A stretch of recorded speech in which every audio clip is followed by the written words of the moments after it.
அரசியல் களத்திற்கு அன்புடன் வரவேற்கிறோம். இந்திய பிரதமர் பதவியை ராஜினாமா செய்வதோடு மட்டுமல்லாமல் நாடாளுமன்றத்தை கலைத்துவிட்டு மறுபடியும் மறுதேர்தல் இந்தியாவிற்கு வர வேண்டும். இதற்காக இந்திய அளவில் புதிய அளவில் கிளர்ச்சி வெடிக்கும் என்ற எதிர்பார்ப்பு தான் இருக்கிறது. ஏனென்று சொன்னால் நாம நம்பிக்கை வைத்திருப்பதே நமது ஆட்சியாளர்கள் தவறு செய்தார்கள் என்று சொன்னால் அந்த தவறை அவர்கள் திருத்திக் கொள்ள மாட்டார்கள்.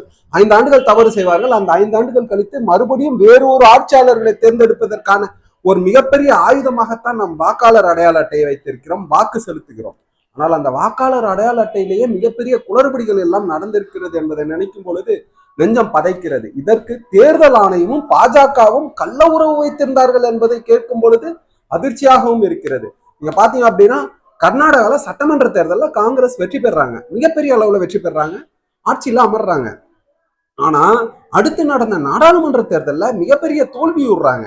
இதற்கான காரணம் என்னன்றதை நம்ம கொஞ்சம் கேப் கூட இல்லை, கேப்பே இல்லாம அடிக்கும் போது எப்படி நடக்குது. இதே பாருங்க, மத்திய பிரதேசத்திலையும் சரி ஹரியானாலையும் சரி before assembly election parliament election நடக்குது. ஸோ பார்லிமெண்ட் எலெக்ஷன்ல வின் பண்றாங்க, ஹரியானாலையும் வின் ஆகிறோம், மகாராஷ்டிராலையும் வெற்றி பெறோம் காங்கிரஸ் கட்சி. ஆனா அடுத்து நடைபெறக்கூடிய சட்டமன்ற தேர்தலில் தோல்வி விட்டு மறுபடியும் பாஜகவே அங்க ஆட்சியில் அமர்றாங்க.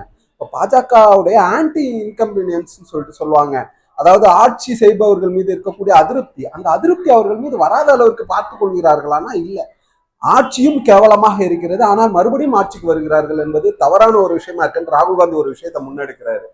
கர்நாடகால இருக்கக்கூடிய மத்திய பெங்களூர் பகுதியில ஒரு தொகுதியை மட்டும் தேர்ந்தெடுத்து அந்த தொகுதியில ஒரு 40 பேர் போய் சேர்ந்து 7 அடுக்கு இருக்கக்கூடிய, அவ்வளவு 7 அடி இருக்கக்கூடிய அளவிற்கு அந்த வாக்காளர் அட்டை இருக்கு, அதை சரி செய்யறாங்க, பாக்குறாங்க என்ன இருக்கு. இதுல வெரிஃபை பண்ணும் பொழுது என்ன நடக்குதுன்னா, ஒரே ஒரு சட்டமன்ற தொகுதியில கிட்டத்தட்ட 1,250 வாக்குகள் போலி வாக்குகள்னா நீங்க எப்படின்னு பாத்தீங்கன்னா சாதாரணமா அறிவிச்சல, ஆணித்தரமா ஆதாரத்தோட அறிவிக்கிறாரு தேர்தல் ஆணையம். இதற்காகவே பாஜகவை தேர்தல் அரசியலில் இருந்து வெளியேற்றிவிட்டு மறுபடியும் மறுதேர்தல் வைக்கணும். ஏன்னா ஒரே வீட்டுல, ஒரு பெட்ரூம் வீட்டுல 48 ஓட்டு இருக்கு, வாய்ப்பு இருக்கா?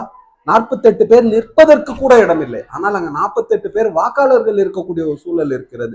48 வாக்காளர்கள்னா கிட்டத்தட்ட அவர்களுக்கான குழந்தைகள்னு பார்த்தோம் அப்படின்னா அவங்க ஒரு 48, 96 பேர் ஒரு பெட்ரூம், 10க்கு 10 பெட்ரூம் இருக்கக்கூடிய வீடு, அந்த இடத்துல வாழ்ந்துட்டு இருக்காங்கன்றது அதிர்ச்சியா இல்லையா? நிற்பதற்கு கூட இடம் இல்லாத ஒரு இடத்துல, ஒரு சில இடங்கள்ல ஒரே வாக்காளர் ஃபார்ம் 16 சொல்லுவாங்க இல்லையா, அதை பயன்படுத்தி 70 வயது ஒரு பெண்மணி முதல் முறை வாக்காளர்களா வாக்களிச்சிருக்காங்க. இது எவ்வளவு பெரிய குற்றம், எவ்வளவு பெரிய அநீதி. ஜனநாயகத்தை குழி தோண்டி புதைத்திருக்கிறார்கள். இதற்காகவே இவர்கள் பதவியில் இருந்து விலக வேண்டும். தானாக முன் வந்து விலகவில்லை.